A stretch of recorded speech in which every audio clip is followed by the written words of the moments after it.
Ito ang reading mo, Leo. Welcome back to our channel. Naway nasa mabuti kayong kalagayan while watching the channel.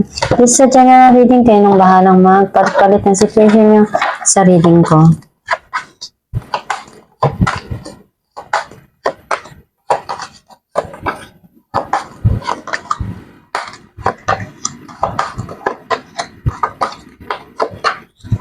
At the bottom of the deck, King of Wands. I feel like yung energy mo, nasi-sense ko na may mga bagay ka dito na ginagawa na andun yung passion mo.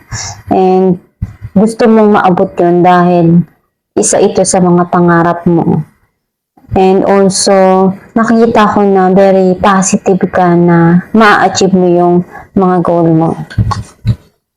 Ang mensahe ng card mo, andun yung nagkaroon ng end of cycle dun sa nangyari sa buhay mo sa nakaraan, and may papasok na new cycle para sa'yo. Someone wants to talk to you, explain kung ano yung nangyari dun sa situation na yun. Pwedeng ikaw din to na may mga clarity na tumarating para sa'yo ngayon. May marireceive kang blessing. Some of you, pwedeng ikaw yung magbibigay ng blessing sa iba or tulong. Some of you, may opportunity na darating na para sa'yo. You want to secure and save yung makakaya mo na makapag-ipon, makatulong para doon sa mga mahal mo sa buhay. Andun yung someone wants to show yung kanyang pagmamahal, or pwedeng ikaw yung nagbibigay ng pagmamahal na kaya mo, napupuno. May new journey ka dito ang tatahakin, ay nakikita ko dito na proud ka kung ano yung mga bagay na dumarating or nagagawa mo dun sa mga sitwasyon na binibigay sa'yo.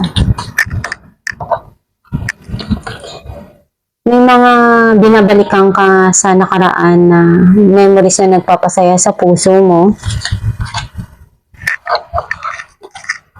Nakikita ko na andun yung pagmamahal sa sarili na binibigay mo, and inaalagaan mo ngayon yung sarili mo, binibigay mo yung pangangailangan mo, and kung ano man yung mga bagay na pinupunuan mo sa sarili mo. Pagmamahal na kaya mo na maibigay, and very nurturing ka. Also, andun yung nakikita mo na yung mga pangangailangan na dapat na mapunuan dun sa paligid mo or mismo sa kalusugan mo or sa mga pangangailangan mo. Harapin natin ang Wheel of Fortune, Four of Swords and Seven of Swords. May mga bagay dito na tinatry mo to risk na gawin kasi mas gusto mo nang magkaroon ng peace of mind. Harapin natin Ace of Pentacles, Queen of Wands and Knight of Wands.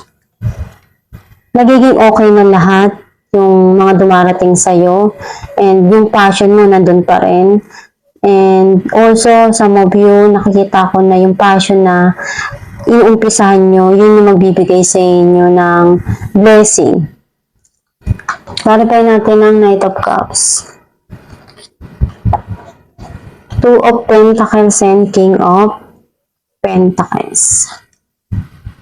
Someone wants to show yung pagmamahal pero naguguluhan pa siya kung saan siya magsisimula.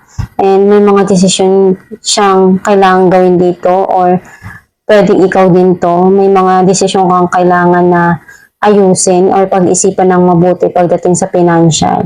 Andun din yung mga bagay na pinag-iisipan mo kung saan mo ba pwedeng i-invest.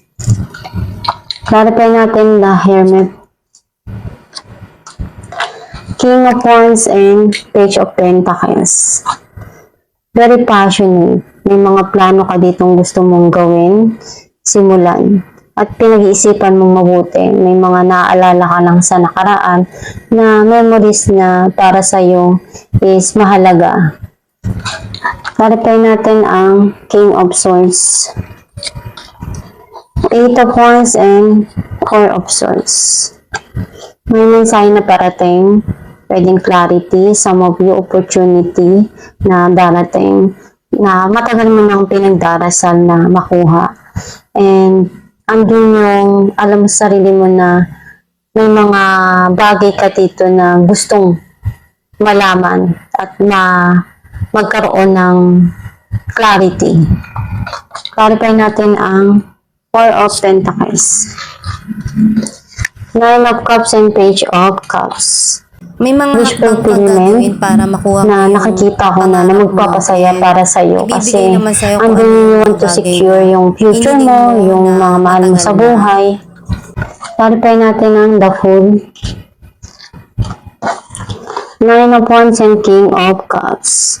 Nakita ko dito na itong taon na to, gusto niya uling gawin yung makakaya niya to show yung pagmamahal. Pwede ikaw din to, marami kang pinagdaanan na pagsubok pagdating sa mga nangyari sa buhay mo. And na-overcome mo yun. Alam mo sa sarili mo na handa ka na kung ano yung mga bagay na darating para sa iyo. Clarify natin the Empress, Four of Wands, and Knight of Pentacles. Nakikita ko na mas bibigyan mo ngayon ng attention yung financial mo. Gagawin mo yung lahat para ma-achieve mo yung goal mo. Kasi yun yung nagpapasaya para sa iyo. Eh, nakikita ko na ini-enjoy mo yung moment na to. Pwedeng magkakaroon dito ng celebration. Kasi masaya-masaya ka na meron ka ditong ma-achieve. Some of you pwedeng may marriage na involved. And also, andun yung pagmamahal na binibigay mo dun sa mga taong nagmamahal sa iyo. Alamin natin kung ano mensahe ng yung gabay.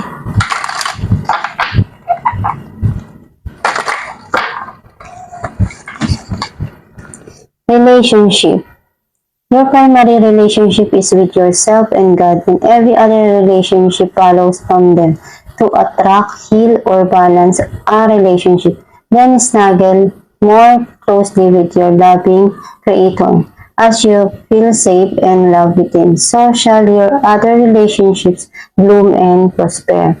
Ang mensahe ng yung gabay na kung ano yung maganda na gawin natin para sa sarili natin is i-connect natin kay God. Yung mga gusto natin na ma-achieve pa sa buhay. At kailangan na maganda rin yung connection natin o relationship natin sa Diyos Ama para yung mga darating para sa buhay natin o gusto natin mangyari sa kinabukasan natin is ma-achieve natin. And also, may mga bagay ka na kailangan na ayusin sa buhay mo and gawin mo yon ng tama. May mga kailangan ka lang na ibalanse para hindi ka na-exhausted dun sa mga dumarating or na-overwhelm sa mga nangyayari sa buhay mo. Basta isipin mo lang palagi at magdasal ka lang na nandyan ang Diyos Ama, ang gabay mo, na tutulungan ka dun sa mga dumarating sa buhay mo. Magdasal ka lang at nandyan lang sila to help you and guide you. Gagabayan ka nila sa bawat landas na tatahakin mo. Huwag ka lang makalimot na magdasal palagi at ibigay kung ano yung nararapat dun sa mga dumarating na sitwasyon sa buhay mo. And also, kung ano man yung pinagdadaanan mo na problema, hindi yung mananatili na problema habang buhay. Lalagpasan mo din yan, basta maging positibo ka lang sa pananaw sa buhay at gawin mo yung makakaya mo na resolba yung mga nangyayari or pagsubok sa buhay mo. Kailangan mong pagtibayin yung connection mo sa Diyos Ama dahil napakahalaga nun sa bawat tao na maganda yung connection natin kay God. Kasi every time na may mga bagay tayong gusto mangyari sa buhay natin, madali tayong nakakakonect sa Kanya. And nagagawa natin yung mga bagay na pagdesisyon ng tama dahil alam natin sa sarili natin na maganda yung connection natin and yung mga bagay na pinapangarap natin, madali rin nating naaabot. Basta isipin mo lang na kapag malapit ka kay God, yung pagmamahal, nandyan palagi sa puso mo at palagi kang ligtas dahil may gumagabay sa'yo at alam mo sa sarili mo na madali kang magtatagumpay kapag maganda yung connection natin kay God.